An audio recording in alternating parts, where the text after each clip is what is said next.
Hello, everyone, and welcome back to the Searching for Happiness podcast. Today is a very special episode. Today I have someone on that has known me probably better than any guest I've ever had, and someone that I hold very dear and near to my heart, my childhood best friend, Rachel Whitcomb. How are you doing today? I'm so good. How are you? Good. How are you? Thank you so much for coming on. I'm so excited to be here. I'm so excited to have you. Before we started the show today, I was like, I really wanted you to be like one of my first guests to be on. And so I'm glad it's finally happening. Yeah, I feel like it's definitely been a long time coming. Like, I remember forever ago when you hit me up and you were like, I'm going to start a podcast. And I was like, we need to do an episode. Yes, I remember that so much. I'm so excited. I'm so excited for you to be here. And just thank you for taking the time out of your busy-ass schedule. She took a train all the way from Eugene to Chemolt. And then your mom picked you up. Mm-hmm. See, that's a grind. That's what real friends do, people. Just to let you know, that's what real friends do. So thank you so much. And the snow and the sludge, yes, snow and of course. Sludge. So you grinded for me, so thank you so much, of course. Yeah, I'm really happy to be here. I'm glad. I'll make it worth your while for today, for sure. But yeah, first things first, we've known each other since like 6th grade? Yeah. 7th grade? I want to say we were 12. I feel like we were really little. Like I knew you. Yeah, I knew you. But then once we were in high school, we became really, really good friends. Yeah, I definitely feel like growing up we had kind of different circles, Mm-hmm. but I feel like we were still both kind of the kids in school that just bounced around to whoever was nice to us. We never had a specific group that we really stuck with. And so yeah, I feel like we didn't really talk much, and then high school hit and we were like, trauma. Dude. Yeah. You're like trauma. You're sad, I'm sad. Hey, that's it. We're a lot alike in those ways, for sure. Well, it's a long time since high school. I mean, what is the 6th year, right? It's been Don't 6 say years. That. I think it's gonna be 6 years though. We're getting so old. Because I'm 24. You're 24. Yeah, we're about to be 25 this year. 25, dude. So here's something that blew my mind the other day. It's kind of cool, kind of scary. So my friend, we were talking about just mental health and stuff, and she was like, "Oh yeah, the great thing about it though is when we turn 25, that's when our brains are fully developed." And I was like, "Don't tell me that! Don't tell me that! I'm almost 25 now!" Right. I'm such an idiot right now. What do you mean? I'm like, you're telling me that this is the brain that I'm going to have for the rest of my life. That's it. It's done cooking. That's it. So these next 7 months better be pretty progressive. I agree 100%. And oh my gosh, I always think about how fast time has just flown between then and there. Oh my gosh, yeah. And I genuinely yesterday, we were talking about just the emotions of being back and just being floored with emotions and seeing how everybody's doing different. There's people doing awesome. There's people just, it's great to see everyone just be growing. And just to see I feel like everyone's finally getting their footing in a sense. Yeah. You know what I mean? And even when I saw Katie yesterday, she's a business owner now, and I was like, I didn't even know that. I was like, I didn't even know that. You know what crazy. I mean? Right? And I'm like, a lot of people are moving up, and it's dope to see. And obviously we've known each other for definitely more than a decade already. Yeah. So you know what I mean? A minute. So it's really crazy to see us both grow. And you recently moved too. You know what I mean? And I remember for the last 3 years, I was like, yo, girl, I was like, you gotta leave. I was like, you gotta leave. Yeah. And then you finally did, and I was like, yeah. Yeah, well, that's one thing that I feel with our hometown is we grew up in such a small area, and also we went to such a small school, 100%. And so I feel we didn't really have a lot of I don't think diversity is the right term I'm looking for, but we didn't have a lot of options to figure ourselves out growing up. I feel 100%. There was a few different groups, there was the sport heads, the jocks, and then we had the choir kids, and then theater kids. Right. Yeah. Even though we didn't really have theater because our school was poor. Yeah. We didn't have theater. I think our senior year we finally got theater. Yeah, and that was only because of spring. Literally. It was only because of Miss Spring. Yeah, she brought it back. But yeah, I feel we only had a few groups to really try to figure out if we fit in. Oh, and then the truck boys, the Hicks, the people that Swap and dips yelling just driving on the fucking sidewalks and shit. You're like, dude, what is your fucking issue? Literally. And so with that being said, I feel growing up, kids like me and you, and a lot of kids really, we didn't really have an opportunity to figure out 100%. where we fit in. And so 100%. we all graduated, and we either went to college, went to the military, or didn't do anything. We just continued with our jobs. And so now I feel that we're approaching our mid-20s, which is crazy, mid-20s.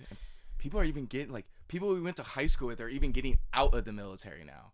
You know what I mean? Oh, yeah, or re-enlisting. And it's like crazy. It's like we're really that old now that like they can like just leave it now if they want. Like they did their 4 years. Oh yeah. And it's just like it just went like that. Like it was just I know. gone. Like, yeah, it's bananas. But it is cool to see, like you said, like everybody's kind of figuring themselves out, you know, and figuring out who they are as people and where they want to be and stepping into career paths and graduating and stuff like that. So that is really cool to see. And, you know, seeing the reconnections happen, that maybe people that weren't really close in high school now have so much in common because they figured themselves out. You know? Yeah, So now like they're 100%. able to come together and be like, oh, you know, we should hang out sometime. And yeah, it's that's how like it's mine interesting. and that's how mine and Hallie's friendship like you know Yeah. started. It's like I don't even think we spoke words to each other in high school at all. Literally. I don't even remember.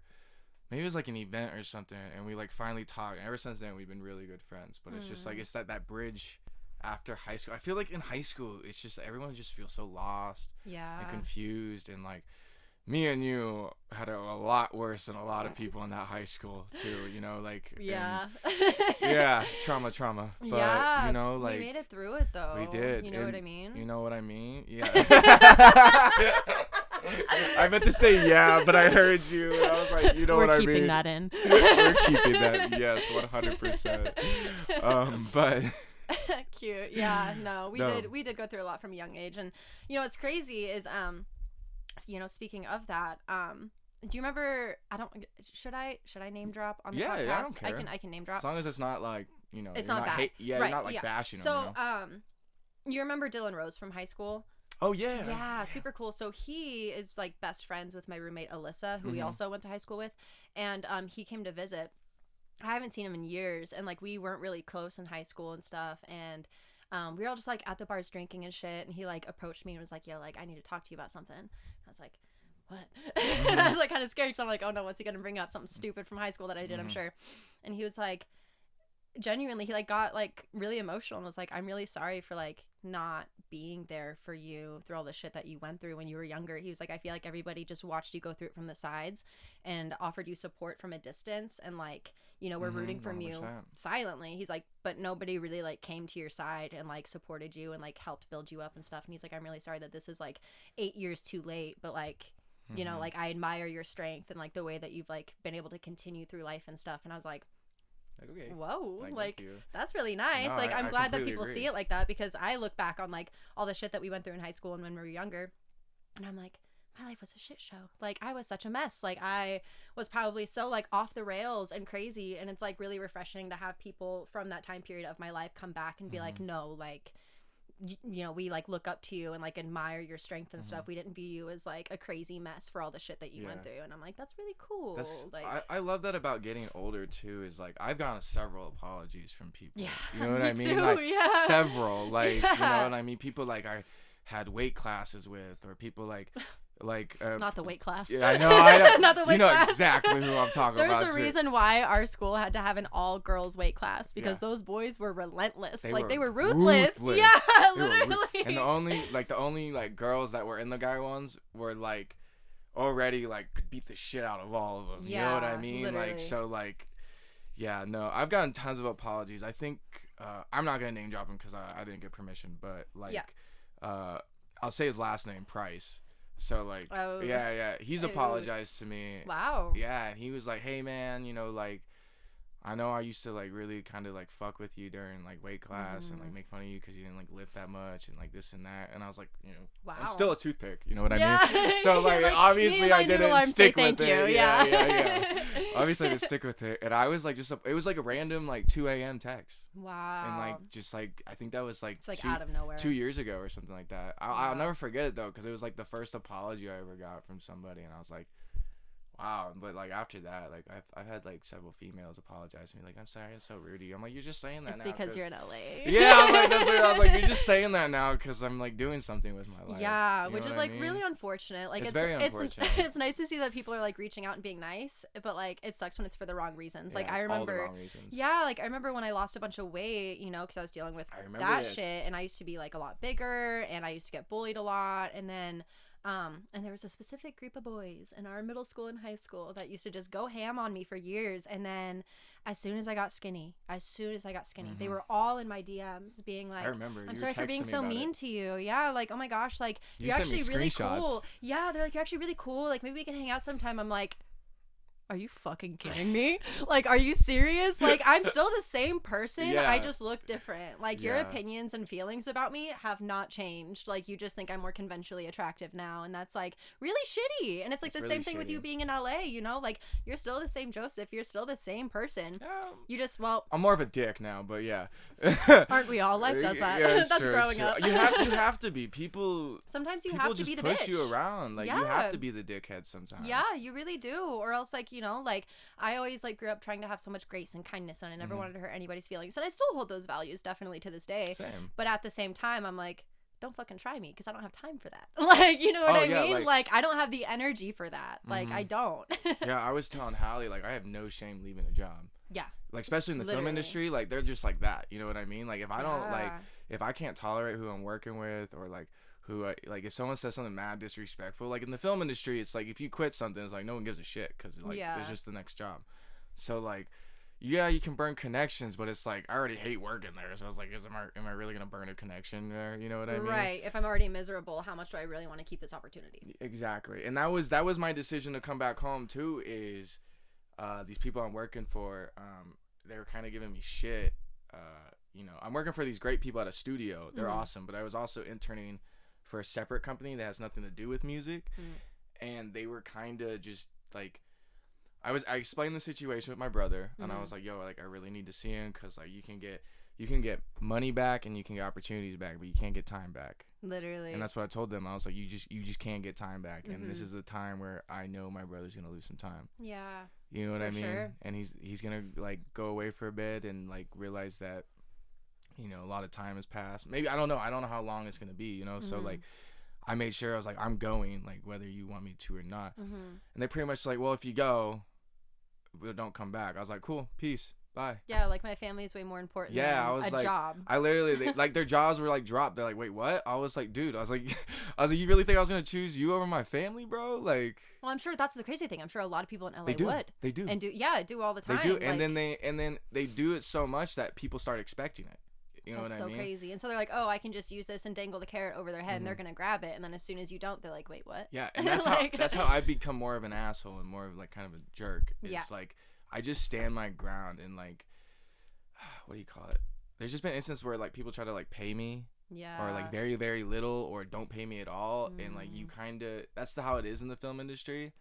And people are like, oh, you gotta work, you know, for free to get money. You know what I mean? Yeah. But it's not the truth. It's not, like, maybe, like, once or twice work for free. Like, any entrepreneurs out there, like, of course, like, work for free, you know, like, to gain, like, a nice resource or whatever, you know, but do that, like, once or twice. But also, like, be aware of your surroundings. Like, when I first got to LA, I was just taking, like, every opportunity I could get. That sounds exhausting. It was Like, exhausting. That sounds like you're just gonna burn yourself out. Yeah, and I did. By year 2 of LA, like, I was mentally just, like, I was just as bad as I was in high school. Wow. I was, like, really That's a dark place. Yeah, it was a very dark place. Yeah, it was a very dark place Grief to be. group part 2. Grief. Yeah. Should The we continuation start a of new grief group? Right? I know. Speaking of grief group, oh Wow. my goodness, that's a flood. But we'll get to that in a minute. Whew, that's a lot there. That's how me and Rachel, like, really became friends with grief group. But trauma bonding. trauma but bonding in a healthy way, not that in a kind healthy way. not yeah. that kind of trauma bonding. But Yeah, yeah. bonding over our traumas, not Yeah. bonding through trauma. yeah, 100%. But, you know, people just, they take full blown advantage of you. Yeah. And especially, like, me, like, when I got out there, I was exactly how I was in high school. Exactly the same. Like, and I was nice, and I would just, like, let people walk over me. And now, like, this whole, like halfway through 2022 till, like, present, I'm just, like, trying to, like, gain my sanity back. You know, and I'm trying everything. Like, I'm quitting weed. Like, I'm trying to, at least. Wow. You know, I have failed miserably since being back, but I made it, Yeah. like, 5 days, and then, like, yesterday I caved. I was like, 5 fuck it. days, Yeah, I wow. was like, damn. That's like, actually pretty good. Yeah. I think the longest I've I was done is just- like 2. Oh wow, really? In a long time. In a long time. Long time. Oh man, we started smoking so young. Yeah, I know. But I thought it was pretty nice and necessary though, that our, like, people around us didn't really give a fuck. I don't know about your parents. Like your parents didn't give a fuck, but you were able to still do it. You know what I mean? Oh yeah, my parents gave many fucks. My parents gave a lot of fucks. But my mom gave a lot of fucks at first, and then I think there was just like this bridge, and maybe your mom. I remember after high school, your mom kind of made this. Well, yeah, bridge. my mom never knew in high school. Yeah, like, yeah. And if she did, I would have had my ass handed to me. But like after high school, it took a lot of convincing to like get her to understand. I remember. Yeah, she thought I was like a strung out drug addict, and I was like, Mom, like I've been on Prozac, like heavy amounts of Prozac for the past 5 years, and I am now off Prozac and smoking weed instead. And you think, now I'm a strung out drug addict. Like, yo, yeah, for real. Yeah, no, so it took a lot of convincing, for sure. My mom, let's see here. My mom found out, I started smoking when I was like 14 or 13. I don't even know. Yeah, I was 14, 15. I wasn't even in Central Oregon yet. I remember I did those 2 years outside of Central Oregon, like in Portland or whatever, the 6th grade and 7th grade.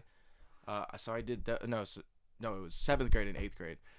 And that's when I got in with all like the dirty ghetto kids, you know, all those little, you know, like what we used to call them back in the day and stuff. And, you know, and that's when I started smoking weed. I think I smoked weed with my cousin first, my cousin Colt.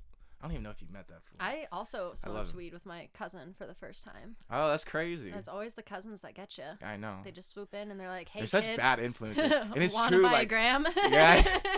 It's such a bad influence. Like, I even noticed, like, my cousin Sydney, Jay's daughter. She'll be like sassy, and I'll just let her be sassy. Like she'll be like hardcore, like disrespecting my grandma's like boyfriend. I'll be like, I don't care. Yeah, like, go for it. You do you. Like, I'm like, you do you, girl. I'm not your dad. I'm not your fucking dad. I'm like, I'm here to support you. You know what I mean? Like, I'm like, if that grown ass man wants to argue with you, that's on him. Yeah, like, you know what literally. I mean? Like, that's on him. I'm gonna defend the child. Yeah. You know what I mean? You know what I mean? Defend like, the children. Yes. Even if she's wrong, I'm still gonna defend the child. Oh, absolutely. 100%. Yeah. You know what I mean? Like 100%. But you know, it's crazy. So like a lot of people don't know like how we like originally started bonding. So I remember. Oh yeah. So that's a story. Yeah. So Jay, when do you mind me asking? What year did Preston pass away again? 2014. So this year's gonna be 9 years. Mine was 2015. Yeah. So it was like pretty much back to back that those happened. But yeah. Yeah, my uncle, you know, did similar things, you know, and that was 2015, like right on the bridge of 2016. Yeah. And I remember Miss Spring being like the absolute best during that time. She's a sweetheart. Yeah. I don't know if you had any teachers that really like took you aside or anything. I did. We'll get into that later because there's some tea with that. Oh yeah, I know who you're gonna say. I know exactly who you're talking about. I know exactly. No one is safe on this podcast today. No one is safe. Yeah, no. But you know, she really helped me through that a lot. And you know, before, you know, and I was going through all that stuff, and I don't know if it was her. I have a feeling it was her. But then that's when Celie, you remember Celie, our grief group counselor lady? Oh my god, yeah. The really skinny white girl, yeah. She like had me like leave her class and go into her office, and then like I was in grief group like the next week with you guys. Yeah, so mine went down a little different because with my situation, since you know, for those who don't know, like it was my first real relationship in high school, passed away from, you know, taking his own life. And so everyone knew about it. You know, everyone was involved with it, you know, school, especially, you know, our school is 400 students total. Yeah. You know, that's not our graduation class. That's our total amount of school. Right. And so everyone knows everyone. You sneeze, everybody hears it. And so when Preston ended his life, everybody was involved. We had, and this was during the summer. He passed away in August, and so I remember they brought in counselors to the school so students could come in and like get free counseling and stuff. It was a big deal. So with that being said, after, you know, the aftermath of me dealing with the trauma, you know, and I was in and out of mental hospitals and in and out of school, dropping out, dropping back in, you know, I was going through the ringer. I was 15 years old, you know, 16 years old. I mean, what do you expect? But with that being said, since the situation was so heavily involved with the school, Montgomery, the principal, he pulled me into his office one day, and he had Miss McDaniel with him, which was our school counselor. And they basically sat me down and they were like, hey, you know, like you've had like this terrible thing happen.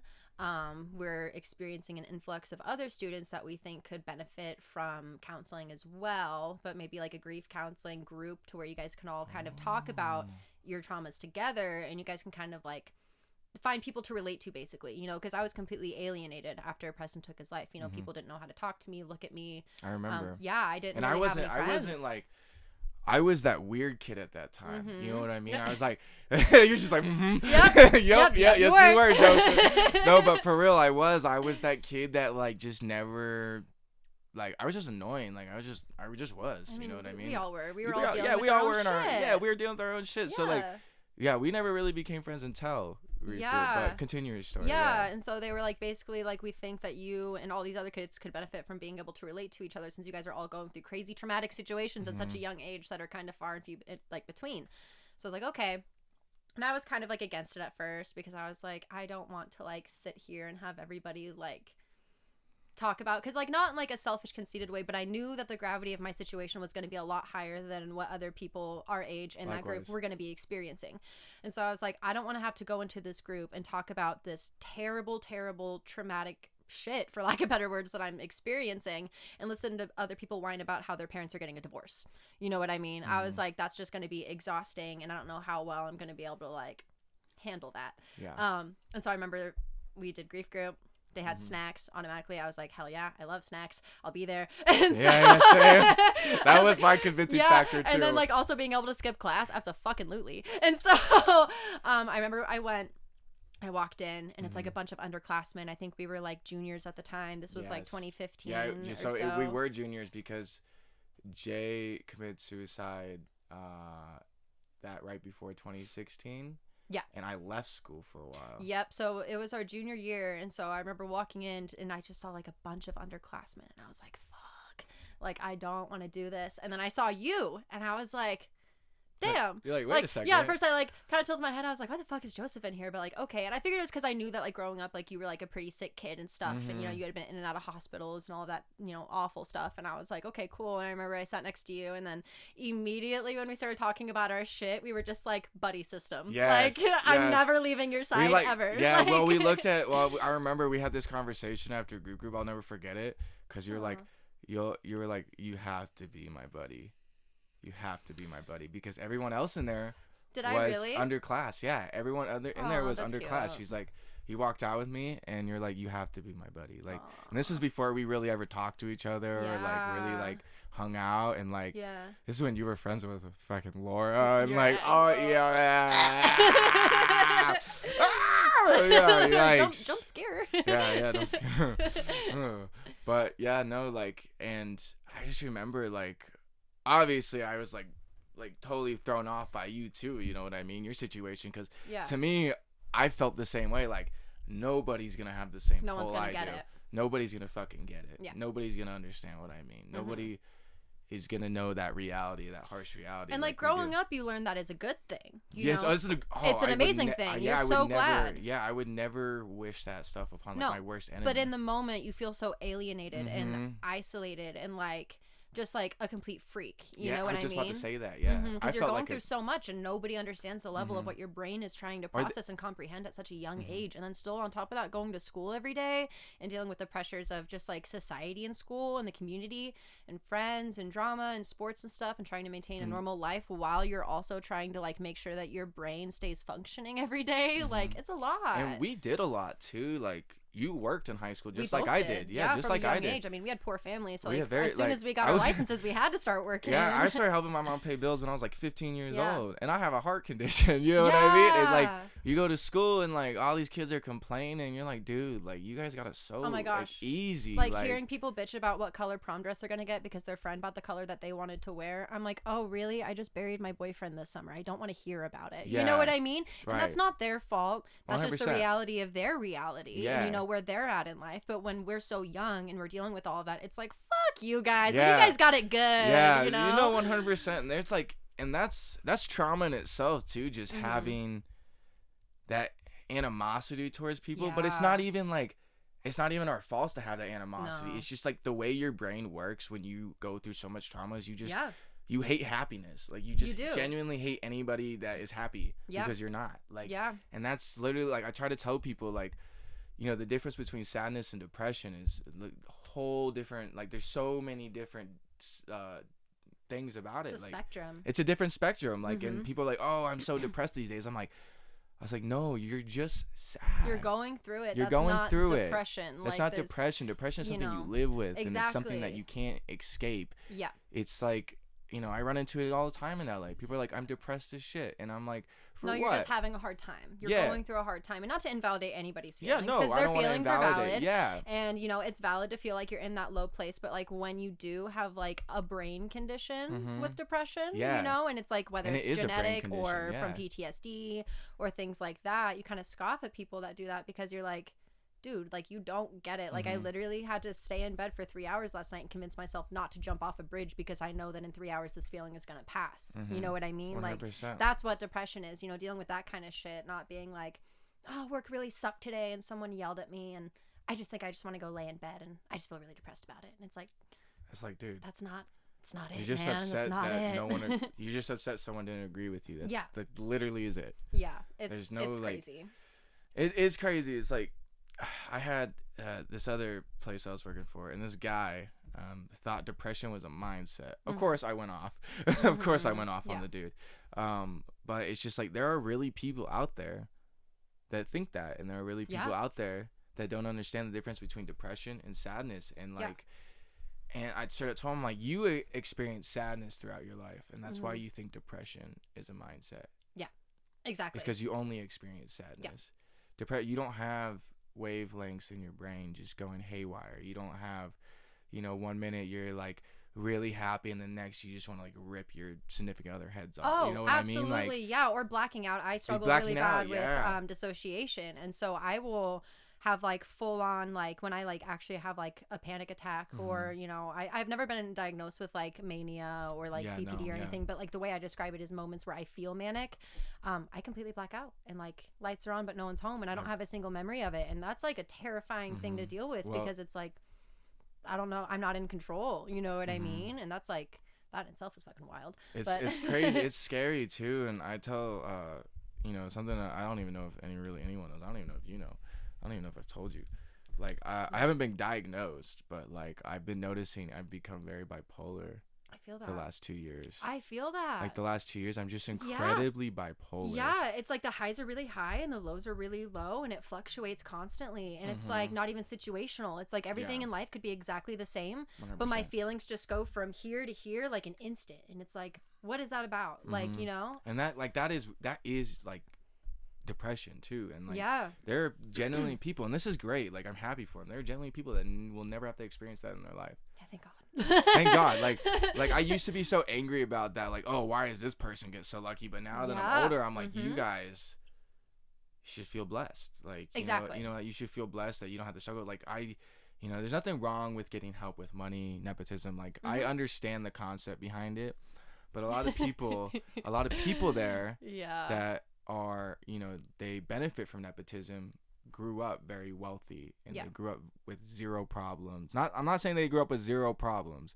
I'm saying they grew up with zero real world. Right. They had problems that were real to the capacity of what they were dealing with. 100%. There's a level to this, just because, someone has a problem in their life is somewhere and their problem is all the way at the top of their scale, but that doesn't mean that. Yeah. It's like, no matter where you are in life, you're going to get stressed at some point. Exactly. Yeah. You're going to be sad at some point. Just to the capacity of where their life is, though. And it's like, even in LA, I've noticed I make way more money than I've ever made in my entire life, yet I am sometimes the saddest I've ever been. You know what I mean? And it's like, it's a confusing thing to have to learn how to balance and learn how to control, and and that's one luxury I feel like kids that grew up with money just don't understand. Like, when I explain things, like, people talk shit about me all the time in LA, and like, I know they do, because I have really good homies that tell me when it happens. You know what I mean? Right.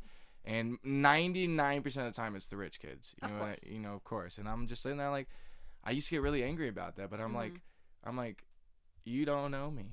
Right. You don't know me. You don't know my struggle. You think, like, a big thing in LA is people think I'm full of shit. Like, people have straight up told me, like, I think you're just full of shit, bro. I'm like, I literally have a ginormous scar down my chest. I was like, yeah, you're like, this is definitely all for the bit, guys. Yeah, this is definitely all for the views. You know what I mean? I'm like, I'm just totally full of shit, whatever. But fucking wild. It's just people like that, and there's you just can't get past. And that's how my perspective changed over nepotism. I used to shit on it all the time, but then as I've realized, I'm like, I'm going to become that person. Like, I'm gonna become that person that Yeah. does that to their kids. So it's like, why am I sitting here shitting on it? Like, Yeah. you know what I mean? And so, like, I used to shit on it, like, my earlier episodes, you can catch them. I used to shit on nepotism. And what really changed my mind was, like, I had read this interview by Tom Hanks. And all of his kids are actors. Chet and I saw that. Yeah, his Been Colin's the most famous one. Mm-hmm. Colin, he plays like really good villains and stuff like that in Criminal Minds and crime shows like that. But he's like, the film business is a family business. Yeah. Just like any business can be a family business. You know what I mean? And when he said that, I was like, huh. And then he's like, if we all worked at a flower shop, all my kids would be coming in to work with me to work on my flower shop. Right. You know what I mean? Yeah. And when he said that, I was like, I've been looking at this whole thing completely wrong. And I've been looking at it in an insecure way, like, oh, you had it better than me? Like, fuck you. Yeah. You know what I mean? But now I'm like, you had it better for me? Like, that's awesome, dude. Yeah. And you know what I mean? Like, that's cool. Like, that's what I want to do for my kids. And, like, I think that's the biggest difference between me in LA last year and now. Is, like, I just understand things more. Don't get me wrong. Let it go. Yeah. You gotta let it go. You just gotta let that animosity, like we were talking about, like when you're depressed and especially when you're going through high school, you have all this animosity towards people for zero reason. No reason whatsoever. It's just bitterness. It's just bitterness. Yeah. And like, I remember there's so many times I was bitter and people would be like, dude, you need to chill the fuck out, bro. No, same. Yeah, like you need to chill out, bro. Like, that's not on them. Like, you know, like literally. And I would just get so mad about some stuff, and people are like, you get mad? I'm like, dude, like, of course I get mad. Like, who doesn't get mad? I'm good at controlling myself. I'm good at controlling my emotions. You know, and unless I'm like incredibly close with you. Yeah. You know what I mean? Like, and that's not even when I get emotional like that too. It's like, I'm never like, oh, like, fuck you, like, don't talk to me. I'm like the next morning, yo, let's go get breakfast. Yeah, you know what literally. I mean? Like, it's you need those type of friendships. Like last night, me and my friend Salvador, he's the music producer, so he's technically my boss right now because I'm doing something for NPR with him. Like the Tiny Desk concert stuff. Oh yeah, cute. And I can show you some after, but like I've been editing it, like, and it's not like I've had to make a bunch of revisions. Yeah. Like, it's only been 3, but every time I make a revision, I get different directions from different people. Like, the artist will say one thing and he'll say another. Yeah. But I don't know which one to listen to. Right. Because he's the actual boss, but she's the artist. Right. You know what I mean? And so I got really heated that's so uncomfy. Yeah, I got heated with him at like 1 o'clock in the morning this morning because I was up editing it still, and I was like, dude, oh my God. I was like, you guys need to stop changing this shit on me. Yeah. I'm putting, like, every time I do this, I have to put in 3 hours more to like move everything around because, like, I know this is on me. Like, I should probably save multiple files, but that takes up a lot of space. It's a lot of time. It's a lot of time. It's a lot of space. And so I just go over the files. Like, I just redesign because I'm thinking they're not going to want it back. I still export and I still, like, save the videos, but then I can't, if I save that video, I can't go in and, like, re-edit it, if that makes sense. Yeah, no, that makes sense. Yeah. Yeah, like, so, like, I was just getting frustrated last night, and they, like, I texted them at, like, 9 p.m. and they didn't get back to me till like almost midnight, and then they wanted all these changes, and I was like, I can't do that, like, you know, like, and he's like, well, and like on their time. But that's what I was saying. They're like, okay, well, this is due Sunday, bro. And I was like, I'm well aware it's due Sunday, but you guys keep making a bunch of changes on me, you know. But and I used to get really like, we got really heated, but like this morning we were like on the phone, we're like, yeah, bro. I was like, I'll see you, you know, when I get back, and we'll go for a drink or something. Well, it's just business. It's just business, and that you have to learn to separate that. Exactly. That's like that's the biggest thing that I learned in the car business, because like I went from working in kitchens and doing food trucks. Nothing wrong with that. You know, everyone starts somewhere. I started the same. I worked in kitchens. I started in kitchens. Little T-Bell. Taco Bell, Village Bar and Grill, Sun River Brewery. You really did make the best burritos. I'm glad. Thank you so much. But yeah, no, I mean, I started with like, you know, restaurant industry and things like that, and then I did retail, and then got into management, and I was very much accommodated to the customer is always right, and let them yell at you, let them bitch at you, and then go cry about it in the break room afterwards. And then I got into car sales, which was probably my favorite job that I've ever had. I miss it. But that's like the first thing that I learned is it's just business, because nobody likes a car salesman. Like, you go to a car lot, you don't want to be bugged because you know that they're trying to sell you something, and you don't want to be like bantered and 100%. Stuff. And so automatically they have a terrible attitude towards you, like 75% of the time, I would say. And then, you know, like men will get hyphy and they'll want to like bargain and they'll treat you like shit and they'll give you mean comments. But that's the Because you're thing. a female. It's just business though. It's just part of the sale. And that's like a crazy thing that you learn. I mean, I would be at the desk and me and these customers would be almost like yelling at each other back and forth, basically, because they want another $500 off the car. I've already given them $2,000. I have an approval where they have a 3.99% interest rate for an amazing loan and like all of this stuff. We're bantering back and forth, and then, you know, the handshake happens. They're happy. We're all taking a photo in front of their car 5 minutes later, you know, and that's like the biggest thing. Exactly. It's just business. And sometimes business gets a little heated, or like even with my old sales managers, there'd be so many days where me and Abe would be like screaming in each other's faces over like the stupidest shit. And then 20 minutes later, we're going and getting lunch, you know? So 100%. It's like such like a healthy balance to learn, where it's like you don't have to like hold everything in and take everything personal when it comes to your job. It really is just business, and it's not you, it's the career, you know? It's the job role that you have, you know, depending 100%. on what the situation is. So yeah. And you know, it's something that took me a really long time to learn too. You know what I mean? It's like I used to be that guy that would not talk to you for like days on end if you like fucked me over while you worked. Yeah, I wouldn't talk to you like days on end. I'd be like, yo, like piss off. Like, damn. Yeah, and like especially like this last year, I've really learned. I actually like read a 50 Cent book, and like he has like this. You would read a 50 Cent book. But it's like a business book. He's like because he's super like successful now. He's like a movie producer. He pretty much like owns Stars at this point. Like all of his Stars content is pretty much made by 50 Cent. Wow, I didn't know that. Yeah. Wow. You know all those Power shows, like the book, like book 1, book 2, Power. Oh, it's they're really like they're really popping. But there's like so many spin-offs and seasons, and he has made every single one of them.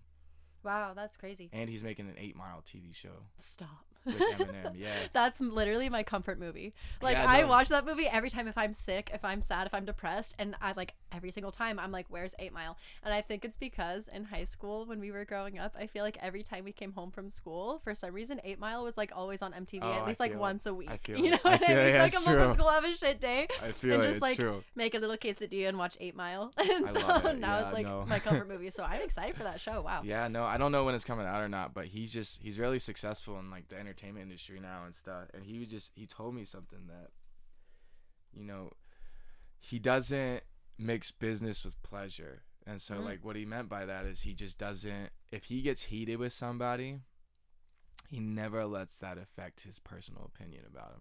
That's amazing. That's like a really good mindset to have. He's like, I know everybody gets heated. I know everybody gets mad. He's like, it's inevitable. We're all human beings, you know. He's a very smart man, actually. Yeah.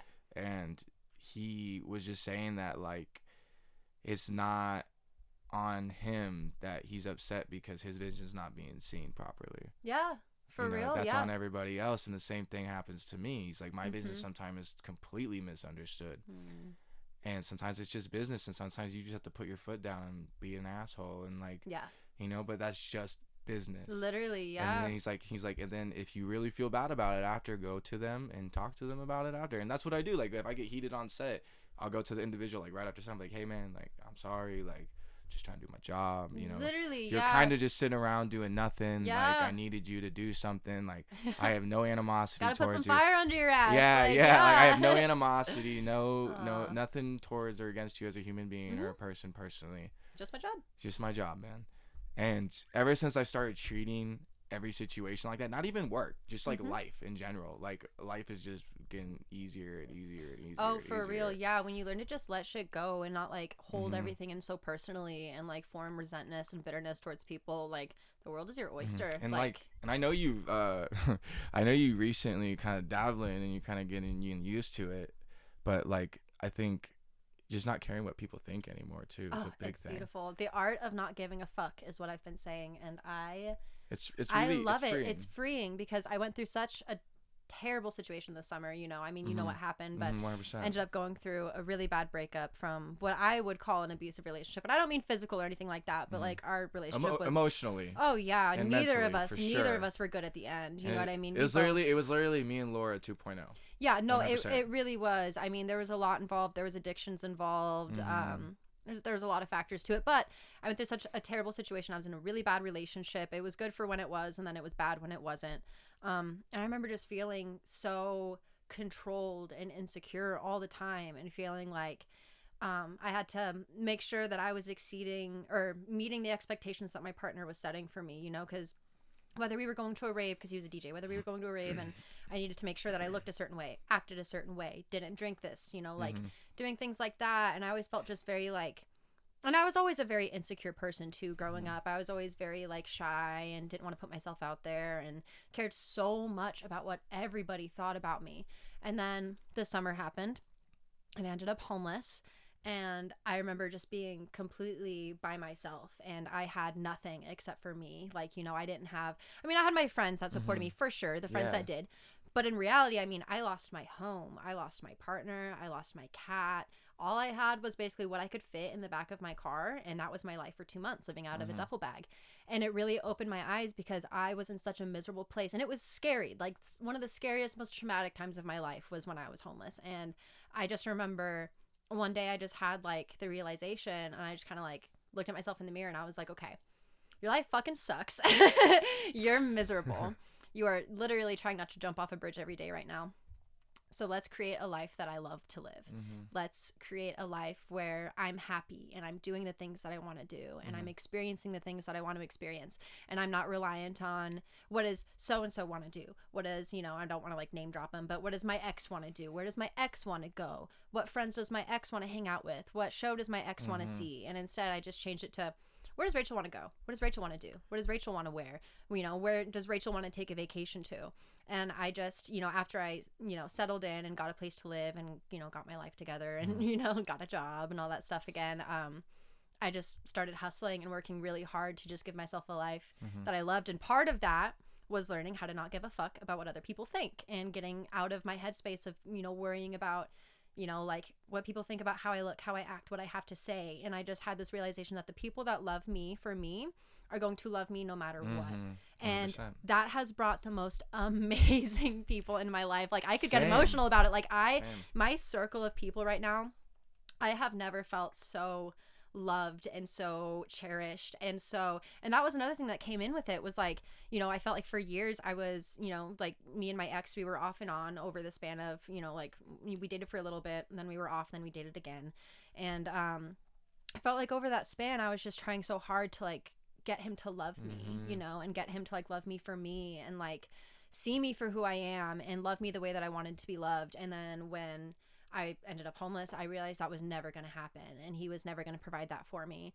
And I realized that I needed to stop looking for that in relationships, and having my friends surround me with so much love and support literally like gave me the realization of like the love that I'm searching for so heavily in this one person I have had around me and all of these people, you know, and like having people, you know, let me crash at their house, bringing me food, letting me shower at their place, checking up on me and all that stuff. It's like I was shown so much love and grace and patience in a time where I was completely off the wall. I mean, I went into like complete alcoholism during that time. I mean, I was drinking like a 12-pack a night. I remember by myself. Told me that. I was like, damn. I was like, yeah, I was miserable though, and I was literally in fight or flight. But that was also like, when you were homeless too. Precisely, and so it was the situation of like, if I feel my feelings right now, I don't know if I'm actually gonna like wake up tomorrow. And that sounds really dark, but it's true. It was like if I let myself feel the gravity of what I'm going through right now, I'm not gonna be good and I'm gonna spiral, and that's not well. And I'm not saying, hey, let's, you know, drink when we're sad, you know, that's not healthy at all. But like it was a crutch for me when I needed it, but then it really got out of hand. And it got to the point, I mean, I was drinking 12 packs every single night and like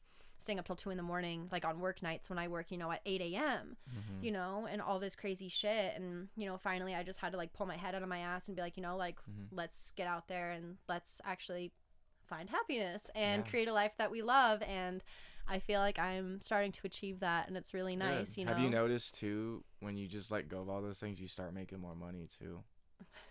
Yeah. You know, isn't that crazy? I can tell you're a lot happier, and I can tell you I can tell that your life's getting a lot better, and I've been happy for you for like a while. Aww, you know what I mean? thank for a you. long time. Yeah. I remember everything about your breakup, and like I remember the times we were talking like at like 1 a.m. because really you were like bad. just freaking out, and like, and I was there for you because like it was the exact same thing with Laura, the exact same situations. It was gnarly. Yeah, I mean, the emotional abuse, the manipulation, the like, oh, like you can't get your shit, or like, oh, you can't, you have to get your shit out ASAP, or like just all that mess. But yeah, that was an awful time. I remember, like, you know, like I talked about earlier, you know, being homeless, that was like very traumatic and scary. But like the breakup in itself, like I wasn't even able to process that until after I found a place to live. You know, because I was like every day figuring out, where am I going to sleep? Where am I going to shower? Where am I going to eat? Do I have to sleep in my car again? Do I have a couch that I can crash on? Like all of that stuff. I didn't have time to cry over my ex, you know? That was different for me. Is like I had all the time in the world, and it was just, I felt like I made like the biggest mistake of my life. I felt like I was never going to find anyone as pretty.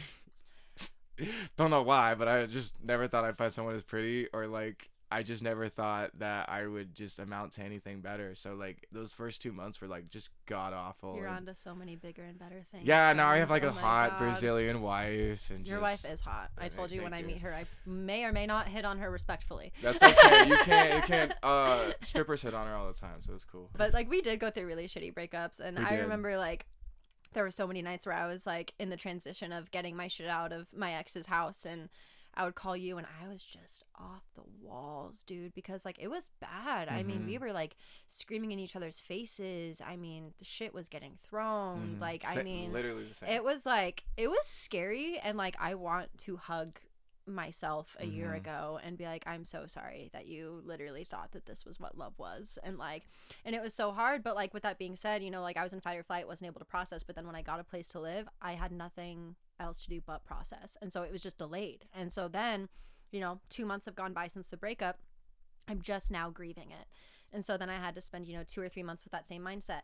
No one's ever going to love me. I'm never going to get anyone better than my ex, you know, like I'm worthless and unlovable and blah, blah, blah, blah, blah. And that really takes a toll on your mindset. And like, I'm so thankful for my current partner because he is so patient and so kind. He seems like a really nice guy. Yeah, he really is. I would love to meet him someday. I want you to so bad. I mean, really cool. So here's the crazy thing. The universe is wild, and the universe pushes you out of situations and into situations when it wants to. Because this is a great story. This is crazy. So like went from that terrible breakup, and like the breakup at this point that I'm talking about now, we're gonna backtrack a little bit. I was going through a really bad time with my ex. Shit was about to hit the fan. Now in hindsight, I know everything that happened. Shit was about to hit the fan. I take off to an EDM festival. I was like, you know what? I'm going to go with my friend. I'm going to get the fuck out of here, and I'm going to go have some me time because this is suffocating and exhausting. So I go to this music festival, and me and my friend get VIP. It's just the two of us, and we are in the VIP section waiting in line to go see one of my favorite DJs, AT-Aliens, shout out. And so all of a sudden this guy, he's like standing next to me, and he's like, oh my God, are you going to AT-Aliens? And I was like, oh my God, yes. Like that's who I'm like most excited for. I'm fucking stoked. And he's like, oh, did you see Getter's set last night? Which is another DJ that I'm like obsessed with. And I was like, yeah, I was like, yeah, I did. And it was amazing. We sat there and talked for a moment. And then it was my turn to get in line to get into VIP. Yeah. So we said our goodbyes, and I go up to my locker and I looked at Ash, and I was like, that guy was hot. Like that guy was like fine as fuck. I was like, I should have gotten his fucking Instagram. And she's like, bitch, you should have. Like, what are you thinking? And I was like, I wasn't thinking. Obviously, we're on day fucking 3 at a music festival in the middle of nowhere. My brain is goo. And so like 5 minutes later, I turn around and I see this guy running up to me. And I was like, what the fuck? You know, because there's like 40,000 people there. So finding one person at a festival, damn near impossible. Precisely. You have to like remember everything they looked like. You right. Have to remember exactly what they looked like. Yeah. And so I see him running up to me, and he's like, oh my God, I found you again. And I was like, hi. And he's like, I was wondering if I could get your Instagram. And I was like, I was wondering if I could get your Instagram, you know, like finger guns. I was like, yeah, of course. And so then the rest of the festival, we were like texting and trying to meet up and stuff, but both of us were so like out of it that there's no way that we were going to be able to find each other at like 10 o'clock at night in the middle of the gorge in Washington. Like, no fucking way. And so we go about our weekend and stuff, and then I get back from the music festival, and that day my ex cuts everything off.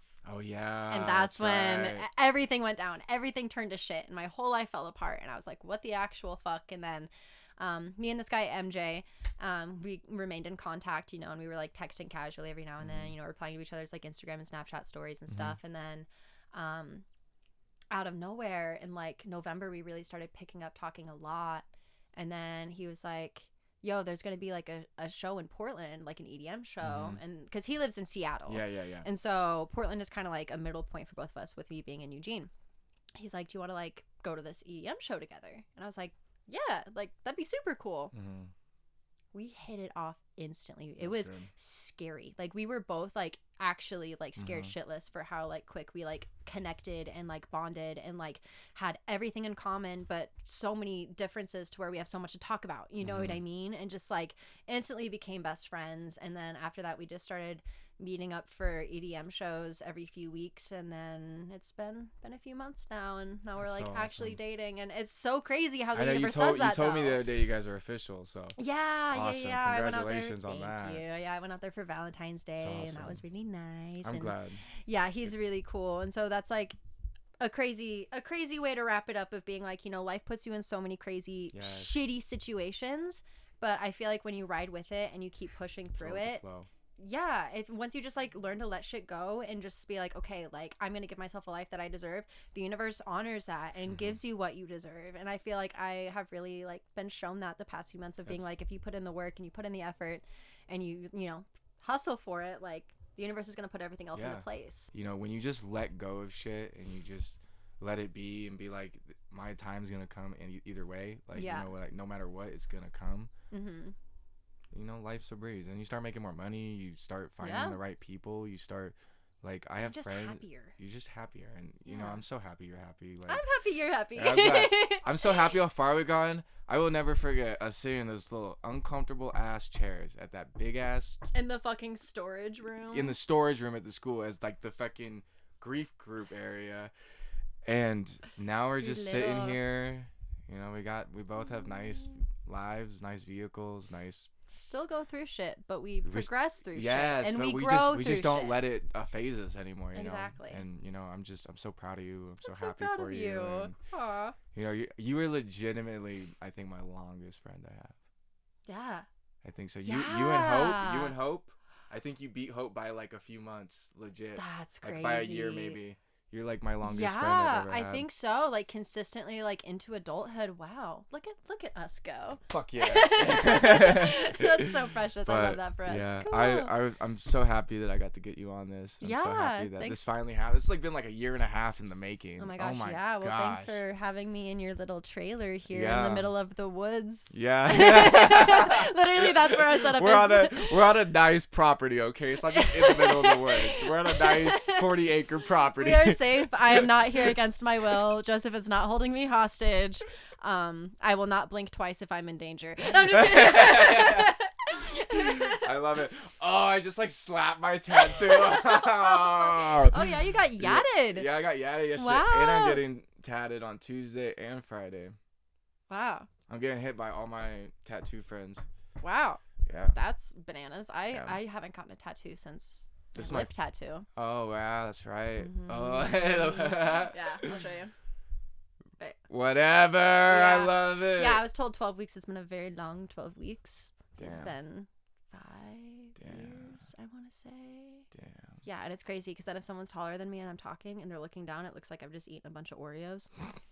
Because you can like see it when I'm talking, and it's really silly. Yeah, but that's wild. Yeah, no, I made a mission out here today or this time around to go to all my artistic friends and just buy something off of them, or like get their flash art. Yeah, like flash art, like whether it's a tattoo, paintings, like, you know, anything really, like, you know, just anywhere I can support, like Katie, like one guy haircut, you know what I mean? Well, everybody, again, thank you so much, Rachel.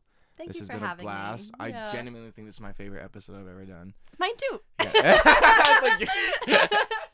I love it. But thank you so much for coming on, taking the time out of your busy schedule. Thank you for traveling from a whole different city to another by train just to fucking do this. Just to see you. Just because the weather's just garbage right now in Oregon. I would love to take my Beamer out here, but I want to keep my Beamer. Yeah, exactly. So thank you so much for carving time out. Yeah. And I love you very much, friend. I love you. Thanks for having me. It's been a blast. All right, everyone. Rachel Whitcomb.